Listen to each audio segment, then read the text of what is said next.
You're at 109 right now.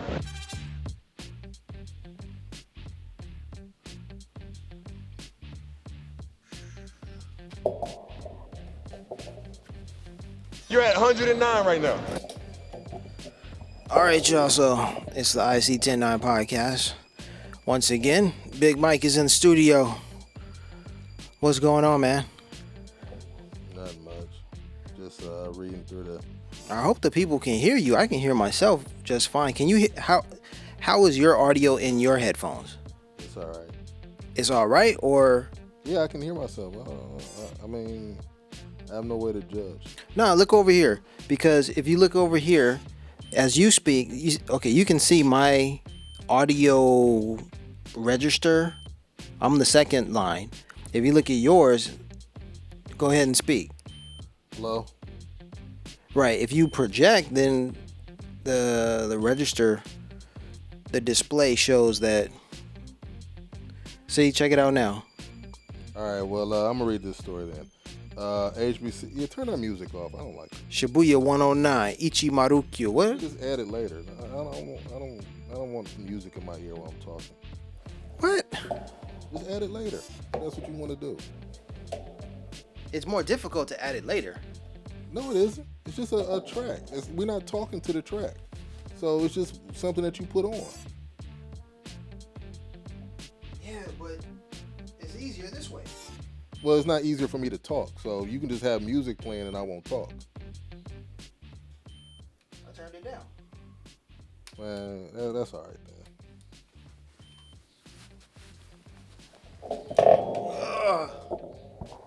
All right, so what do you want to talk about then? Man, what do I want to talk about? What do I want to talk about? Oh, man.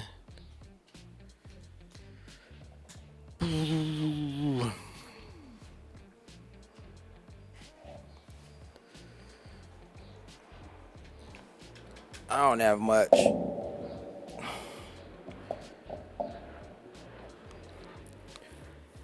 So, what with what about Biden and Trump? Who do you think is going to be the next president?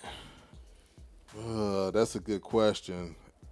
You know, I think Biden is a very poor leader, a very selfish man, because there's no job in America that you would think to give to an 81-year-old man. I wouldn't want an 81-year-old man watching my 3 children. Ooh. My children, you know, they're the age where they aren't going to die if you leave them alone. It's, you know, they're sufficient in that way. But I still wouldn't want him watching my kids. So why would I want him with the nuclear codes? Or why would I want him to make decisions? First of all, the problem with our democracy is, except for Obama and maybe George, well, you know what? I guess for the last couple presidents, it's not been that way. But for a lot of our presidents in the last half of the 20th century, we're picking men in their late 60s, 70s, 80s now. And these aren't men that are going to have to deal with the long-term consequences of their decisions. Mm-hmm. They're on the last 10% of life. So I think Biden is very, very selfish in that, okay, he got to be president. You know, that was his life ambition. He ran a bunch of times, and he finally got to the promised land. Cool. He doesn't need to do it again, and he can't possibly be the best person for that job. But cognitive decline is a real thing. But what's happening though is, you know, it's the team behind him that has pushed him out in the front.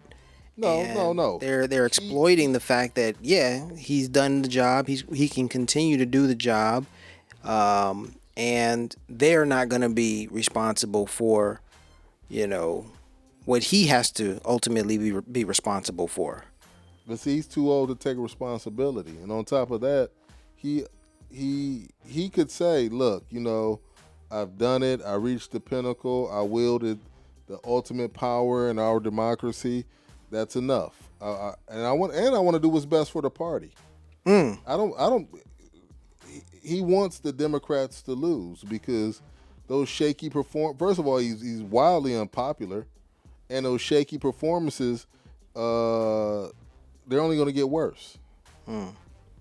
So I think he's bad. And then like Trump, he's 78. He's not a young man, and he was indicted for 34 different counts. And my thing is, there are black men who've gone to jail for years for less than that. Khalif Browder was a 14, 15-year-old boy, and he was in jail for years over a stolen backpack. And you mean to tell me that Donald Trump can commit 34 different counts of crimes and be convicted of them, and his charities are so corrupt that he's not even allowed to register charities in the state of New York any longer? I mean, and he's on and in Georgia he's committing voter fraud, and he's still on. He's even allowed to walk around. Why isn't he in jail? What we are witnessing, what has become glaringly clear, is the fact that there are inequities in our society, wild disparities of justice, of income, of education, and I guess there are people who are okay with that, who are just like, meh, and the idea that that because of these disparities that folks are comfortable with them. For instance, let's see, wealth disparities. There are uber rich in this country, billionaires. What's his name? Bezos. Like, Amazon, even though I do use the company, is a terrible company for how it exploits people, there's a brother, I watched a brother who had created a game, and he had used Amazon's distribution channels in order to get his product distributed so that he would be able to make money. And ultimately, Amazon stole his product, hit the physical units of his product, and didn't pay him. He lost out on it.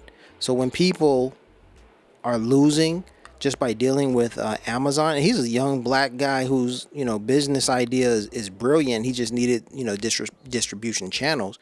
I think that is horrible business practices, and for that business to exist in America speaks to corruption and how America is comfortable with corruption. The Supreme Court recently ruled that whatever a president does within his capacity as a president is completely legal.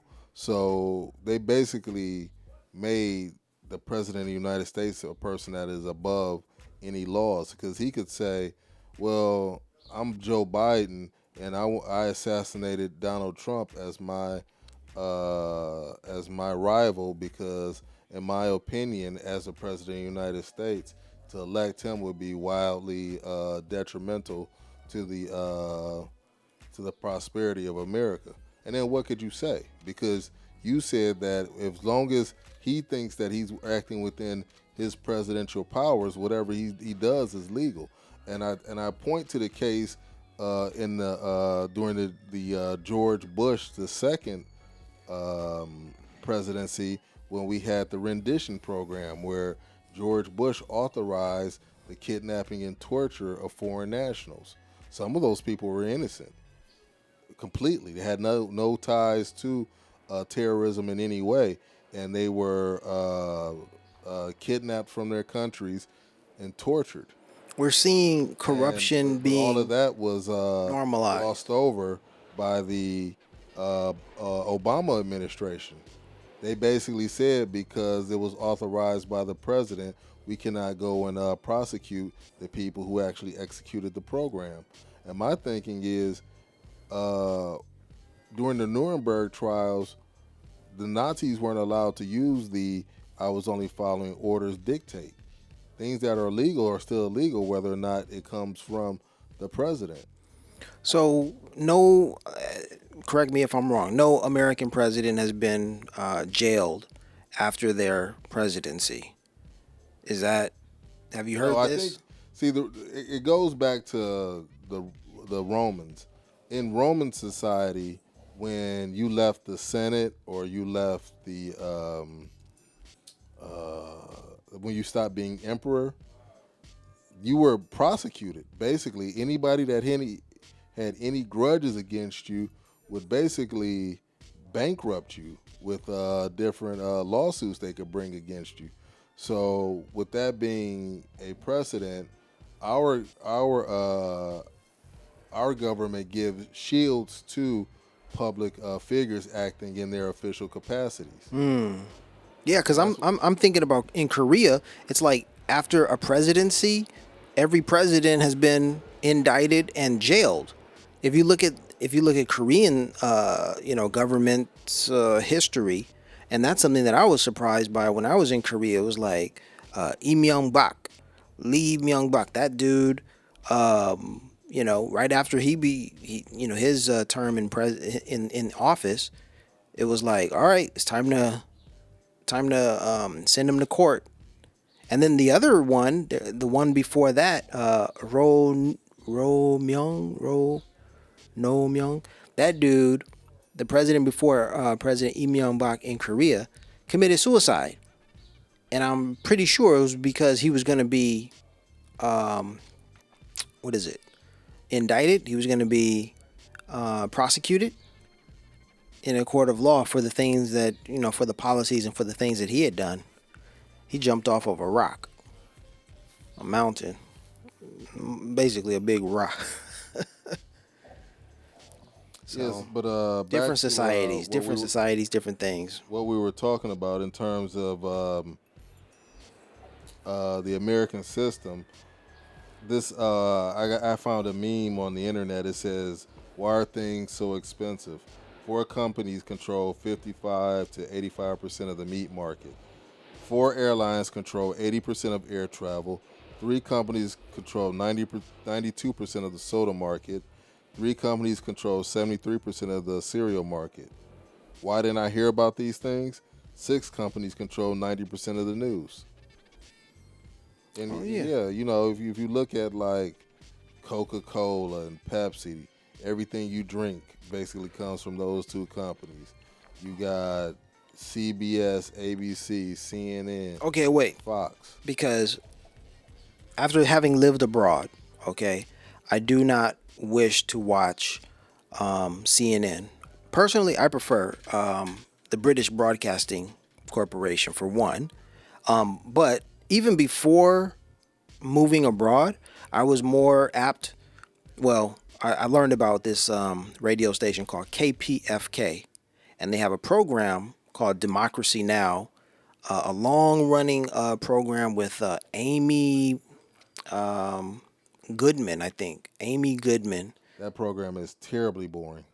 Terribly boring, but it's they're Oh on point. Their politics, they voice the concerns of the voiceless.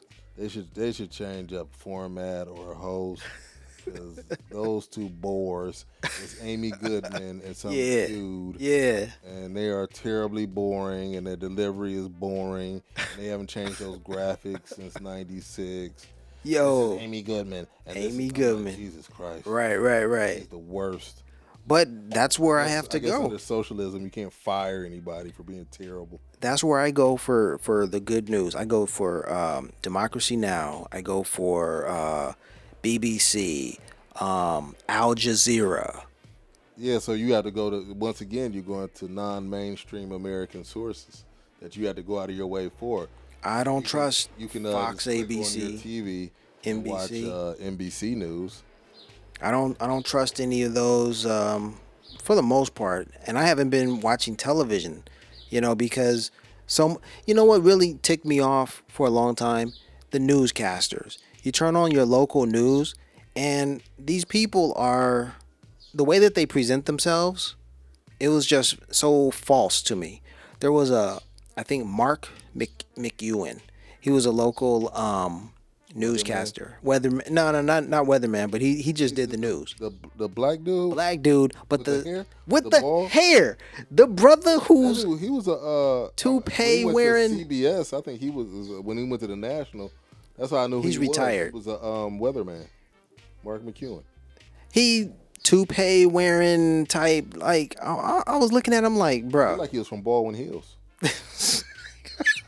He was one of those Baldwin Hill type of Negroes. oh man, You know, all fake and shit. oh my gosh, Terrible. nah, man. I couldn't, man. I was just like, I need to see better representation. And the other representation was like maybe Mark Brown, or maybe it was James Brown. Yeah, with a guy Sports named gentleman. sports gentleman James Brown. I think he wears a hair hat too. A hair hat. You know what's really messed up is being in the public's eye like that. You have to present. You know, you have to look your best, and sometimes looking your best means, or quote unquote, no, not your best, but you have to be acceptable to the public, and that means if you have gray hair, you've got to dye your hair. You gotta. Yeah, that's why I would Stay in the never dye gym. my hair because you like the blacks that you dye it isn't natural. It's like devoid of light. Your hair was never that. When you were 15 years old, your hair wasn't that black, and now it's the other side of the moon And then on your head. you know, I mentioned Amazon before. Think about Jeff Bezos' wife. She was in the news for a number of years. That's not his wife. That's just his whore. Well, she went from being on the news. Well, I mean, even when she was on the news, it was her breasts, it was her, I'm sure surgeries, her lips, and it was just all of this. She was a very put together package. Yeah, her first husband was Antonio Gonzalez, the football player. So, like, usually I say, like, you know, you can't really double down on that type of man, but she did it 3 times. She got 3 multimillionaires to mess with her, so I can't say nothing to her. Now she got the richest man on earth.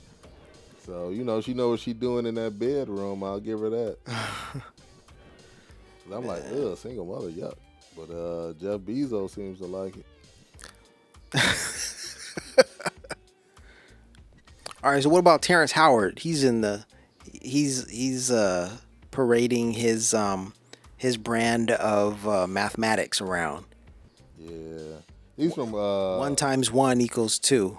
He's from Cleveland, and my people were his Math teachers? his step parents for a while because he was like in the foster care system or something. Really? Yeah. So I might have met him as when he was a teenager, when I was a little boy, at a family function. I mean, not that I know him or anything. I don't really even know that side of the family that well, but he is like loosely connected to Cleveland. Here's the thing I'll say about what he's presenting. Of course, I can't argue the math points. Leave that for the mathematicians. But so much of his philosophy, of his reasoning for bringing this information to the public is laudable, as well as the fact that he's got all these patents, and his patents have been cited by these major corporations. That gives credence to what he's proposing and what he's already done.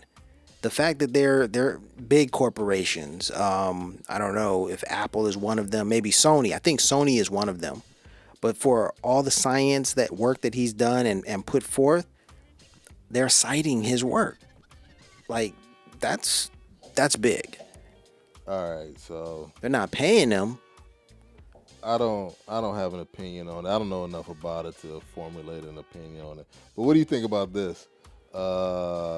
Alimony in the state of California. So once you hit 10 years, it's perpetual.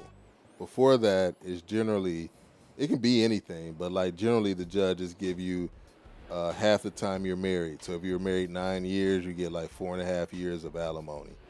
But after 10 years, it's just permanent. It's perpetual. What, for the lifetime? For you? Yeah.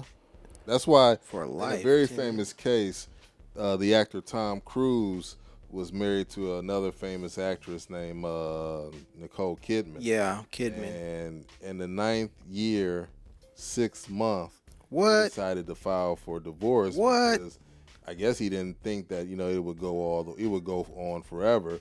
So and he didn't want to have to pay her for the rest of his life. He Whoa. divorced her at that point because 10 years the laws change. So my question is, should men in California get married? I know you've gotten married in California. I was married outside of America, to be honest with you. That's an interesting point that you said. We were married. Our marriage license is in Nevada. Your residence of California. Yes. So So then my question then is, what does which prevailing law California. presides? Because we're residents of California. I'm a resident of California. I didn't know that. Even though, my divorce will be handled by the state of California. It's not going to be handled by Taiwan, where we were married. But my question is, should men even bother to get married? Well, what's the point? If especially if you're one of these traditional provider men, and I don't believe in that. Let's back it up a little bit. Do you believe in being a provider male? And to define the term provider male, if at all possible, would you pay 100% of your wife's bills? All right. I was there in Japan and at that location, Harajuku. Thing about I'm mentioning Japan because being a provider in America, as well as in Japan and many other countries, becoming a provider has become far more difficult. And there was an article or something that I came across that said that because it's so difficult to provide for families, the number of marriages, the rate of marriages has declined. Even in Japan, the number of young people who are disinterested in having sex has increased. Like Japanese culture is one of those examples. But for me personally, in my experience, one of the reasons why I didn't, have children when I was younger, one of the reasons why I didn't do a lot of things is because I didn't financially have the means to do so. So I know from firsthand experience that it's difficult to be that provider male that you're, referring to. So I could only imagine if I am a provider male, if I am in that position, then there are certain things that, I am going to demand. Like that brother that you mentioned. If that brother had what was it? If I'm shacked up with a woman and I'm providing for her, there are some things that I demand or that I would My question is, why? Well, okay, so you would be willing to be a provider male if you absolutely had the financial wherewithal. Sure. My question is why? Because let me tell you the downside. Let's say you get a woman. We're not going to speak on your specific wife. A hypothetical woman that you married and you're a provider male and you put her up. After 10 years or so, she decides, I'm bored. I don't love you anymore. I don't want to do anything. You have to provide for her for the rest of her life, even though she no longer provides you sex. She no longer cooks for you. She doesn't clean for you. She doesn't do your laundry. She doesn't do anything. That's a for you. cold proposition. That's some cold. But you have to think about that before you start providing for this woman. So my question to you is, knowing that you have to provide forever and she only has to provide love short term, what benefit do you get from being a provider male? Excellent question. In 2024, if you're a provider male, you're a fool. Yeah, for that, for that scenario, for it to come to fruition, and if you knew that from the beginning, it would be like you're signing your life away. Well, Knowing that at that 10th year point, your life is, going to her. The majority of black marriages end in divorce. So the odds of you making it to the casket with your marriage intact are less than 50-50. All right, I'm gonna say this. That's quite a pessimistic No, that's not, it's not statistic. It's just numbers. Fine. Data. The numbers are jarring for one, and I will say this to give not only a positive spin but also a different perspective. All right, there are a number of black families, husbands and wives, that don't fall into that category. There are long-term marriages whereby they were married and they continued until death did them part. I see that right now. I have family members who fall into those and I have family members who don't fall into that category. Okay, I'll tell you what. I know some. Yeah, we run the gamut. I'm gonna load a gun, and in the one hand, I'll load a revolver. I'll spin it. It'll only be one bullet in there. If you don't die, you get $10,000. Would you take the shot? Now, 1 in 6 is better than the marriage. The odds of your marriage surviving.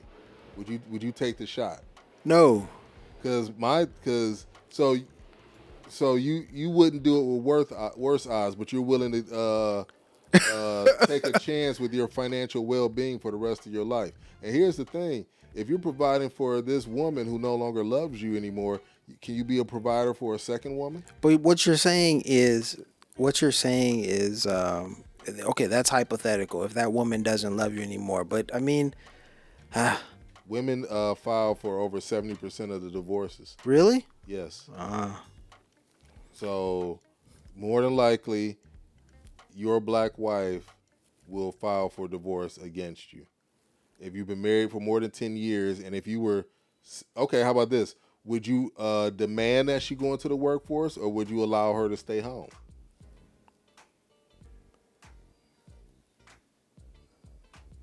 I would say work. So you would demand that your wife work. So then you're not a provider then. If you demand that she works, what's the point of you providing?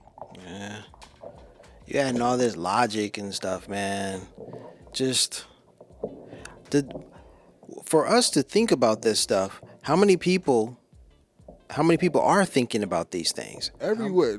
How many people are actually pondering these scenarios? The marriage rate is going to go down because it's an upside down system for most men.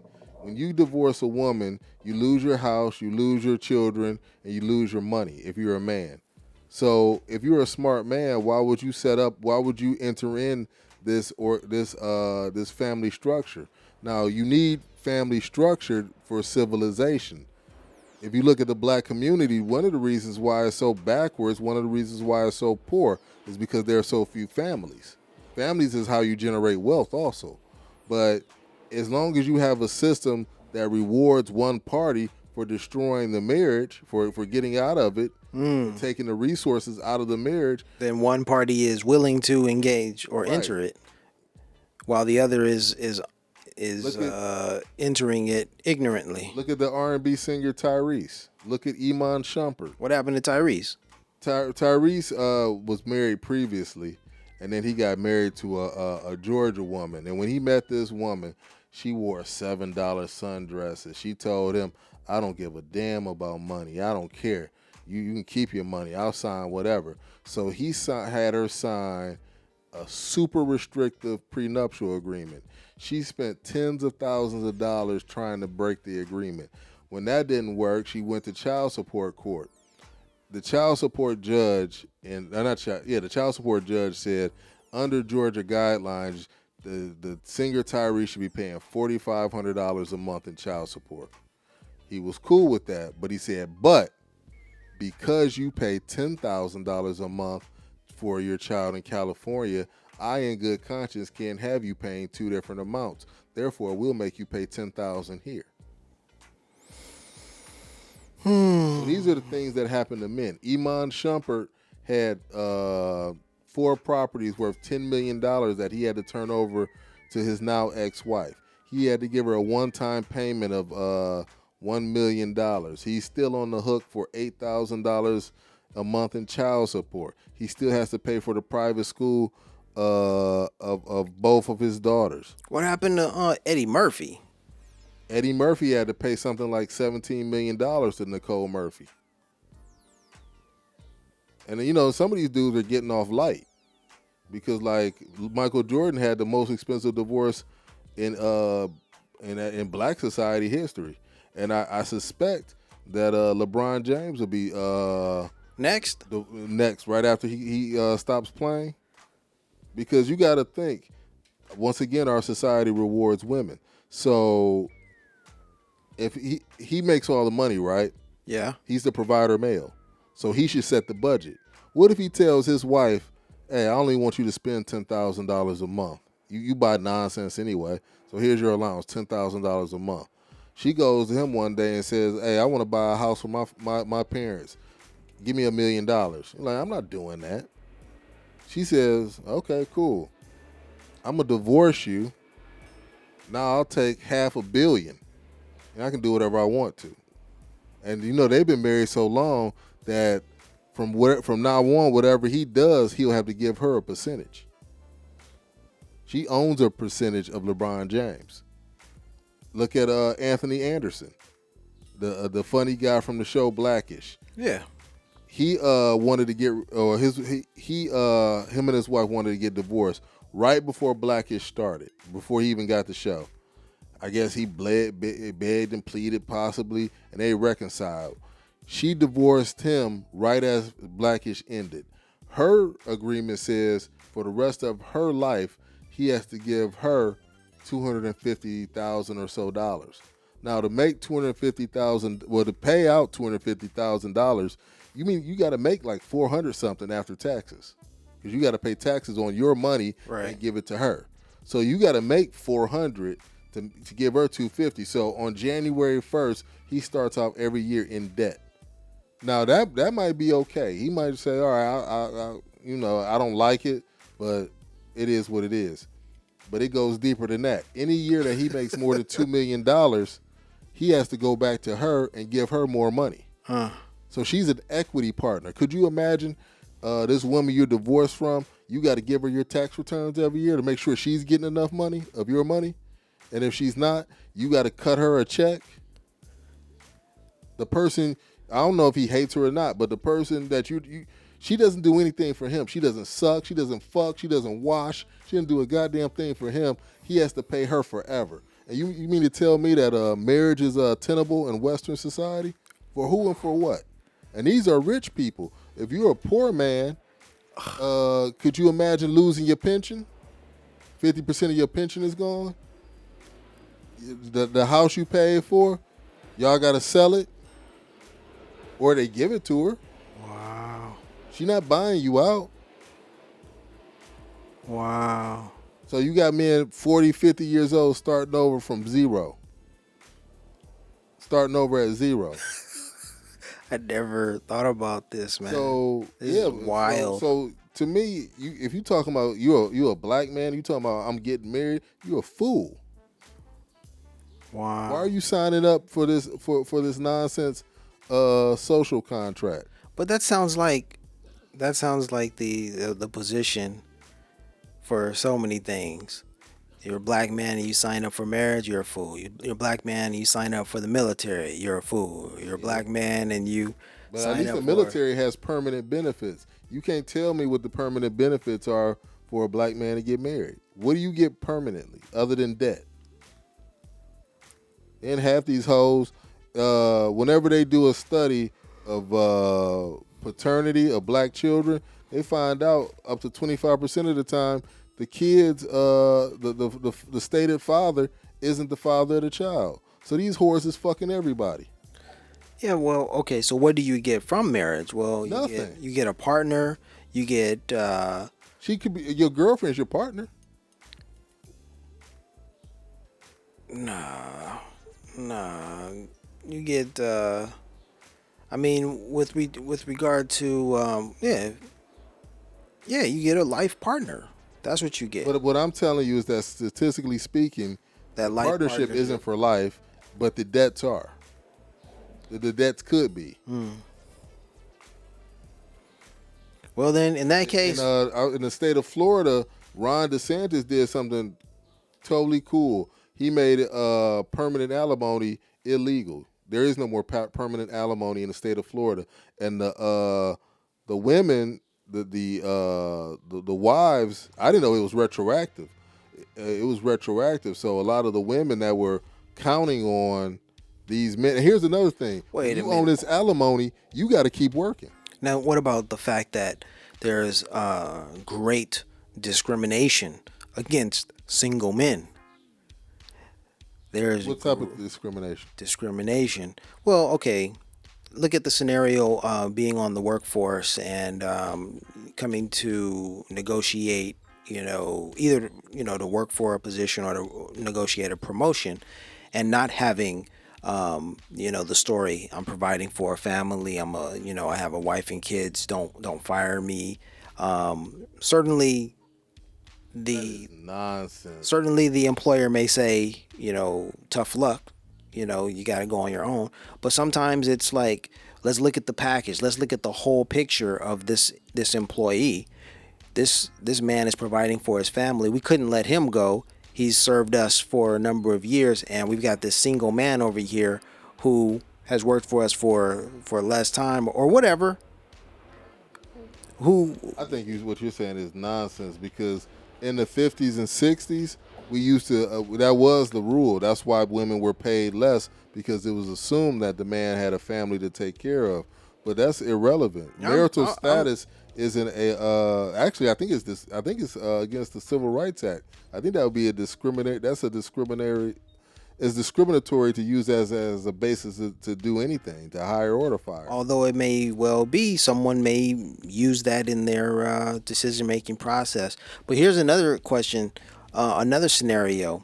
So, as a single man, there are oftentimes like clubs and organizations that you can't enter because, well, if you just go to the local club, women get in for free, men have to pay. But that's you're a form having of your girl discrimination. doesn't change that mathematics either. The women get in for free to fill the club with women. They aren't looking for married couples. They're looking for single women to bring in the single men. All right, so sex clubs. They don't say single men. Sex clubs. I mean, sex clubs say okay, single men can't come in. Couples are allowed, but no single men. Okay, fine. Okay, so these sex perverts won't let you in unless you, and it's not even your wife. You just got to bring a woman. See, you're saying wife. No, it's not a wife. You have to bring a woman with you. That's all. So once again, there is no benefit of having a wife. You got to bring a woman. You can go hire a prostitute and bring her with you. So once again, you can't give me any benefit of having a wife. It's all downside. There's no upside to it. It used to be like. On a lighter note. Okay, yeah, okay. You want to change the subject? Man.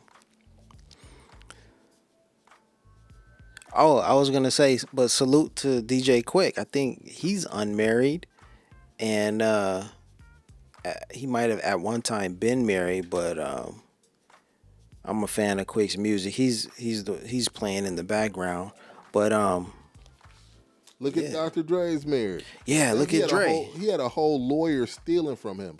She was an attorney, and she was stealing from him. Wow. And he had to allow that, possibly, allegedly. I don't want to get sued.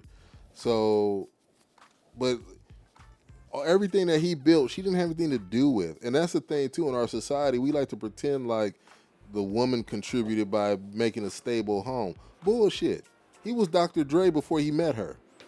Mm-hmm. She didn't do anything. She didn't add anything to the proceedings. He was going to be Dre anyway.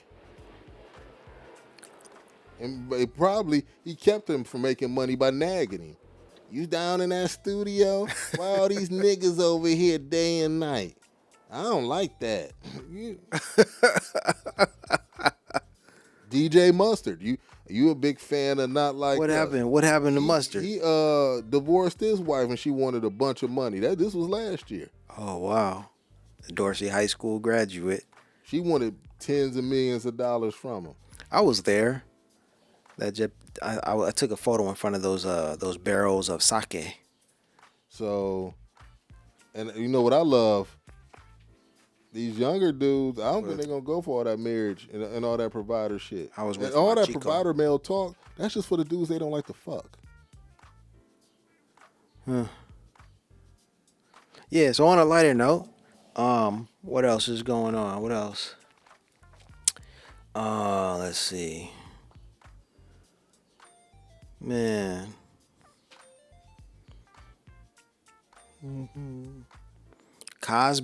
Cosby and Camille, Bill and Camille are still married, given all of his troubles. Where's she gonna go? And once again, she can take But a if bunch she, of his money. but why not? Why not divorce him? If he had all these problems, why leave him? Why divorce him? Why not divorce him? For what? Where's she gonna go? So it's an age appropriate scenario or proposition for the woman to leave after 10 years and say, I'm young enough to get on the market All I'm saying is that and snag another fool. if you're a black man, the odds are. It has to do with black men? I mean, we're two black men talking, and so I think that's the most germane conversation. We could look at the numbers for others, but for what? As a black man, the odds of you divorcing are above 50-50. Okay, so let me see. Such a bad deal. Check out the employment. I was watching an Instagram post. This white guy showed that blacks are employed less than, I want to say 15% than any other group in any particular sector. And 15% is quite generous. It might have been less than 12%. And in most of those categories, it was even less than 10%. Whereas whites made up like 50%. And then Latinos were pushing 20, 30, percent or more. He ran it down. And that was quite dismal, to witness, to see those numbers. And his numbers came from the Department of Labor Statistics. And then there was that category about security guards. And I was like, damn it, if that isn't the truth, right? And I was like, because there were so few sectors basically that we had penetrated, that we have even a presence in. And then those statistics are reflective of, black wealth in America, or rather the lack thereof. Because my challenge has been to see myself in a position, and oftentimes we don't see ourselves in these positions because, just as the labor statistics show, we're not getting hired. We're not in those positions. Other people are. It's a terrible reality.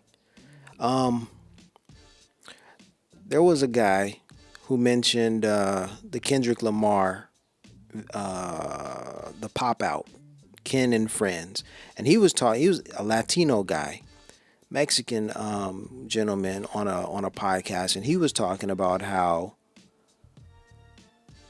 the Mexican population or Latino population was underrepresented at the Ken and Friends show. And my contention is that's quite an entitled perspective or statement, because in the job market, Latinos, perhaps Mexican, Americans are overrepresented in the job market, which is far more substantial than a single show that represents, hip hop culture on the West Coast. I was When I heard that, I was like, this. Well, I knew he was ignorant for starters because he was already saying that Juneteenth was the commemoration of a massacre or the victory or something like this. He mentioned a massacre, and I think he was trying. He had conflated Black Wall Street. He confused Black Wall Street for Juneteenth, but he didn't even know the history about Juneteenth, which I was further, disappointed in what this guy was saying because one, he didn't know history, and then he was picking this trivial point, you know, to to create a platform for this, this racial, issue or this bone to pick, this racial bone that he had to pick, talking about there were no Latinos, represented on the stage. In fact, there was a Latino, there was a Mexican rapper on the stage at the Kendrick show, One too many. and then on top of that, the guy was so ignorant he didn't even mention Mexico's history of abolishing slavery well before the United States, about welcoming, those enslaved Africans from That's America, irrelevant. and then he didn't even mention the fact that there at least one town was settled by formerly enslaved Africans. Irrelevant. Nacimiento is the name of the city, Yeah, it's irrelevant. and there's a celebration similar to Juneteenth in Mexico that is called El Dia de los Negros, Irrelevant. and that is celebrated in Mexico. And then Vicente Guerrero was the second president of Mexico, and he was an Afro-Mexicano, and he got the ball rolling, and he abolished slavery. That's all irrelevant. Everything you just said is 100% irrelevant because let me tell you, that has nothing to do with how Los Angeles Mexican Latinos deal with the black population here. You want to see how they deal with the black population? Go listen to those voicemail and those meeting minutes from where the City Hall. city councilman and the Department of Labor union person was talking about the black people. That's how they really feel. Or go look at the ethnic cleansing that the local gangs were doing against black people in certain LA neighborhoods. Or in my particular case, when I have to go and interview for a job and the Latino is the hiring authority, I know I'm not going to get it because that's just the way it is. So the response for black Los Angelinos should have been, fuck you. You're not a part of our culture. You weren't invited. It was a Juneteenth pop-off. You didn't understand the history of Juneteenth because you didn't care. And we don't owe you any position. There's no place in Hispanic LA society where they say we owe it to the blacks here to make sure that they're represented. That if it's 10 jobs here, we should give 3 or 4 of them to black people because they were here first. That's the point. They don't think about that at all. They're gonna put 10 Latinos in there. And you know what right. they're gonna say? They're gonna say, "Oh yeah, this is a bilingual position. Everything has to be bilingual now, Right. so we can legally discriminate against black people." Okay, in now America. Now here's the thing. On Central Avenue, right here in Los Angeles, Central Avenue was the only location for blacks, to reside. You could only find housing there if you were black in Los Angeles along Central Avenue. It's also where jazz proliferated. All the jazz clubs were up and down Central Avenue. The Black Panthers had a shootout with the police department on 41st and Central. Central Avenue is pivotal to black Los Angeles. It even is where I believe Biddy Mason had homes or businesses along Central. Central, and Los Angeles is key for black history in Los Angeles. Now, on Central Avenue today, there's a mural, And the key words on that mural are don't buy where you can't work. That principle alone should be the overarching or the overriding principle for Black Los Angeles. But somehow it gets lost in the sauce, and people don't put their money or choose carefully where they spend their dollars. Yeah, I blame that soft-headed Christianity. It like we still running off of Martin Luther King's playbook of inclusivity and holding hands and desegregating and being just one and all that, and that's not reality. The Everybody else comes in to figure out ways to exploit the black populace, to to take resources away, to take jobs, take opportunities, take homes, it's take cold. neighborhoods. So, but we aren't we were never selfish enough. We were never exclusive enough. So back to that Kendrick thing, yeah, you should have said no. Hip hop is for black people. You're not wanted here. You can buy a ticket and watch. We want your money. We don't want your contributions. We don't want you on stage with us. Essentially, that's what Kendrick is saying to Drake. Yeah, they're not like us. These Not like Mexicans us. are not like us. Boom. I'm with But that. my point about the Latinos is it falls on education because in larger, yes, in America, dog eat dog. You know, economics trumps everything. So there is Economics does not trump everything. That's just a lie that they tell you. Race trumps everything because white people will give up economics for a race. They have the economics already sold up. You look at the Koch brothers. One of them is dead now, but they spent tens of billions of dollars to get black people out of the way. There's this white billionaire now who's sheesh. funding the lawsuits against anybody who has DEI inclusive measures. If you have a scholarship that's for black girls, his company, these conservatives will come and sue you until you stop doing that. So they're getting rid of all the diversity and all of that. So they don't care about money. Money is a tool for the upper echelon of white society. They're more concerned with power. And the only power they really need is the power to crush black people. Hoover said it in the 50s, the biggest threat to America is black unity. They don't want us unified. They can they can measure how they doing as a society by how bad black people are doing. Okay, we got double digit black employment, cool. They're gonna be worried about that. They're not gonna be worried about improving things. They're not gonna be worried about trying to wield power against us. Because we're the only people who've ever opposed white supremacy consistently. We're the only ones. And though our efforts have been sporadic, we're the only people that oppose it. Even these immigrant blacks they bring over here, these tethers, they aren't opposed to anything that goes on. They get in where they fit in and smile with them. They like that big goofy dancing nigga, all of them. That Dancing coons. that That's why they speaks aren't trustworthy either. They not like us. that speaks to my experience. I was up in Seattle. I was talking with this young Samoan woman at the hotel. She was the bartender, and she was telling me, "Oh, when she gets on the train on the local metro, she never pays, and that if she sees anyone wearing the vest, then she hops off of the train and or rather moves to another car because they only get on one car and harass the people on the car on that car, and then they get off."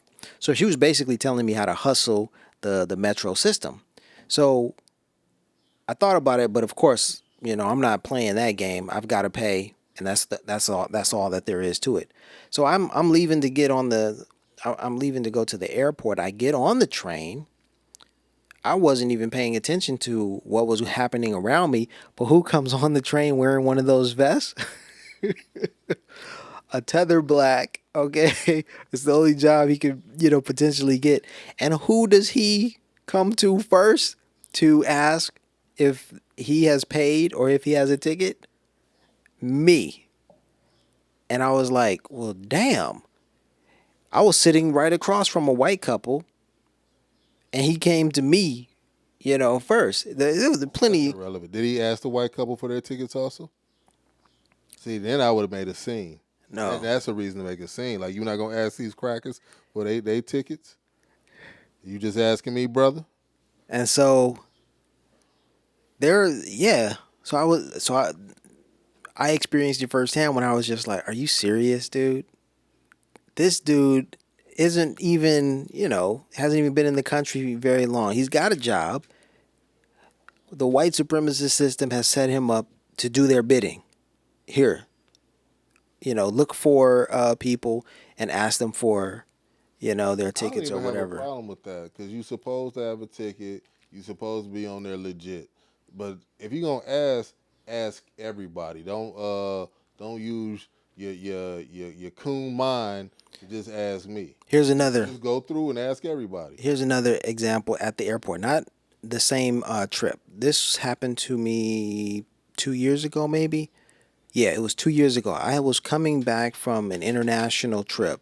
I arrived at Dulles Airport.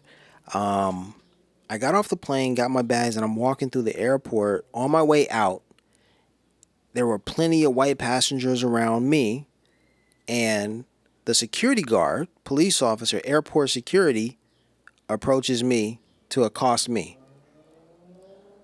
Where are you coming from?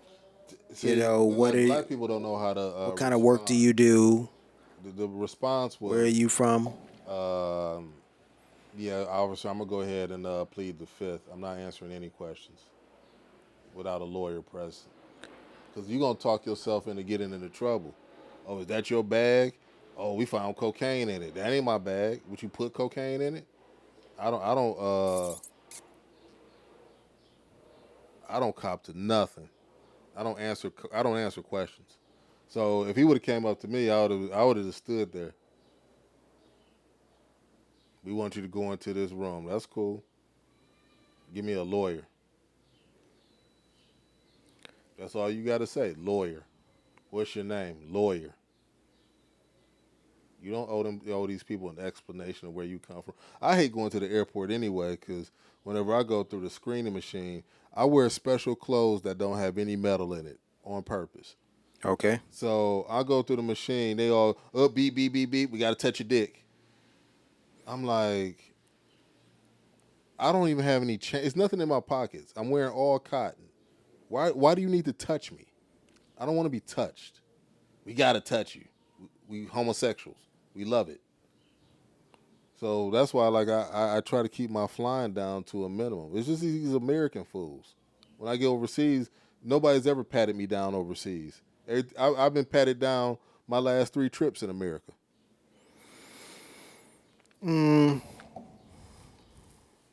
That's why my goal is to leave America forever. I hate it here. Traveling. There's nothing good about it. You hungry? Yeah, we can go eat. You ready to eat? Yeah. What do you have a taste for? We can just go to that street and just choose something. Down Western in Gardena, they've got all those Asian food spots. I went over. Oh yeah, we talked about this. I went over to the Korean spot. Had what is it? I'd rather have Thai. I don't want to eat Korean. Knife cut noodles, kalkuksu. It was very authentic, real chill. Yep. Yeah, a lot of good things over there. I think some of those places have like Spanish siesta hours, like between they'll stop serving at 3 and then they'll pick up at 6. So we'll see what's up. All right, that's good chat. You're at 109 right now.